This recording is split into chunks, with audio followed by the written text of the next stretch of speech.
Hi friends, मार्च 2020 lockdown के बाद जब लोगों की जॉब चली गई थी और लोगों के पास करने के लिए कुछ नहीं था, तब उन लोगों में काका भी शामिल थे। उनका भी जॉब चली गई थी।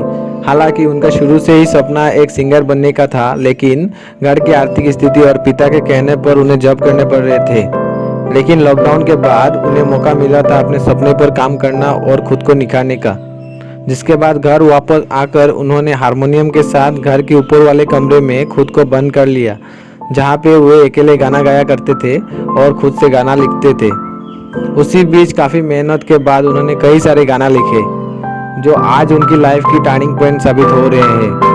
उनका पहला गाना जिसमें उन्हें पहचान दिलाई वो सॉन्ग था के लेन दे, जिसे 25 अक्टूबर 2020 को हनी रिकॉर्ड्स नाम की एक छोटी यूट्यूब चैनल से पब्लिश कराया था, जिस पर उस टाइम मात्र 1 लाख के करीब सब्सक्राइबर्स थे। उनका ये गाना लोगों को इतना पसंद आया कि ये सॉन्ग यूट्यूब की ट्रेंड पेज पर आ गया। एक छोटी यूट्यूब चैनल से कोई गाना इतना पॉपुलर हुआ, ये देखकर सिंगल ट्रैक स्टूडियो ने ये गाना हनी रिकॉर्ड से खरीद लिया और अब ये सॉन्ग दोनों यूट्यूब चैनल पर अवेलेबल है, जिस पर मिलाकर 220 मिलियन व्यूज हो चुके हैं। लोगों में उनकी लोकप्रियता देखते हुए ये म्यूजिक ऑफ पंजाब के न्यू स्टार्स के रूप में सामने आ रहे थे। तो आइए उनकी लाइफ के बारे में शुरू से जानते हैं कि कैसे उन्होंने अपने खुद की टैलेंट के दम पर और इतना कम समय में इतना बड़ा नाम कमा लिया। उनका रियल नेम काका ही है और उनका जन्म 1996 में पटियाला के चंदू माजरा गांव में हुआ था। इन्होंने अपनी स्कूल की पढ़ाई अपने गांव की एक सरकारी स्कूल से पूरी की थी। हालांकि काका को बचपन से ही गाना लिखना और गाना गाने का बहुत शौक था, जहां वो अपने स्कूल की प्रोग्राम में गाना गाया करते थे। स्कूली पढ़ाई पूरी करने के बाद में काका राजपुरा चले गए। वहां पे पंजाब इंस्टीट्यूट ऑफ टेक्नोलॉजी से मैकेनिकल इंजीनियरिंग में अपनी ग्रेजुएशन पूरी की।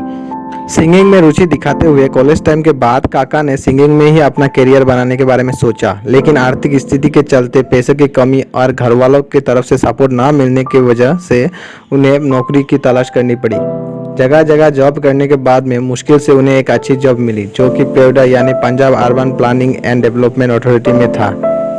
अच्छे जॉब मिलने के बाद भी उनका मन सिंगिंग में ही रहता। वो सिंगिंग में ही अपना करियर बनाने के बारे में सोचते रहते और जॉब के साथ साथ सॉन्ग्स लिखते रहते। इसी बीच उन्होंने सुरमा नाम की एक सॉन्ग लिखा और जॉब से कुछ पैसे इकट्ठा होने के बाद में उसे रिकॉर्ड करने का सोचा, लेकिन पैसे की कमी और कोई अच्छा प्लेटफॉर्म ना मिलने की वजह से उन्होंने ये गाना अपने दोस्तों के साथ रिकॉर्ड किया और खुद का यूट्यूब चैनल से पब्लिश किया। लेकिन उनका ये गाना ज़्यादा लोगों तक नहीं पहुंच पाया, इस वजह से उनका पहला गाना फ्लॉप रहा।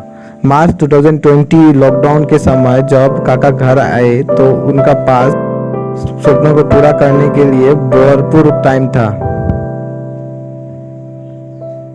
कमाल की बात यह है कि आज तक उन्होंने जितना भी गाना रिकॉर्ड किया है वो सब उनके द्वारा लिखा हुआ गाना है, जिसे उन्होंने कई सालों से लिखते हुए आ रहे थे। हाल ही में स्टूडियो 7 रिकॉर्ड्स द्वारा रिलीज किया हुआ गाना निशान, जो उन्होंने 2014 में लिखना शुरू किया था और जिसे आज रिलीज होते ही यूट्यूब की ट्रेंडिंग पेज पर अपना हक जमाया था। इस सॉन्ग पर 5 घंटे के अंदर ही 4 मिलियन व्यूज हो चुके थे। इस बात से अंदाजा लगा सकते हैं कि काका की मेहनत आज की नहीं है, बल्कि वो सालों से अपने सपनों पर काम करने में लगे हुए थे। आज उनकी मेहनत और सब्र के फल से उनका ये सपना पूरा होता हुआ दिख रहा था। ऐसा नहीं है कि उन्हें रातों रात सफलताएं मिली। उन्होंने अपनी लाइफ में कई सारे फेलियर्स का सामना करना पड़ा। उनका सबसे बड़ा फेलियर उनका पहला गाना सुरमा था, जिसे उन्होंने अपने जॉब से कमाए पैसे से साल 2019 में अपने कुछ दोस्तों के साथ रिकॉर्ड किया था, जो पूरी तरह से फ्लॉप रहा और उन्हें अपने सिंगर बनने का सपना टूटता नजर आया।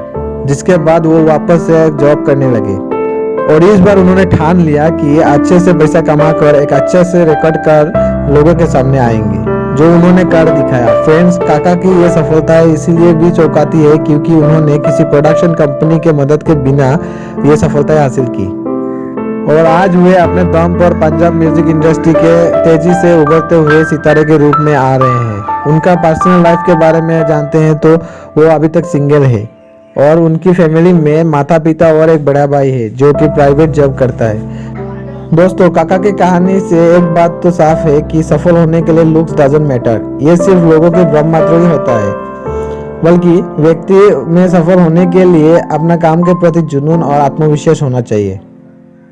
तो गाइस कैसे लगा स्टोरी, प्लीज़ कमेंट करना एंड लाइक एंड सब्सक्राइब करना बिल्कुल नहीं भूलना।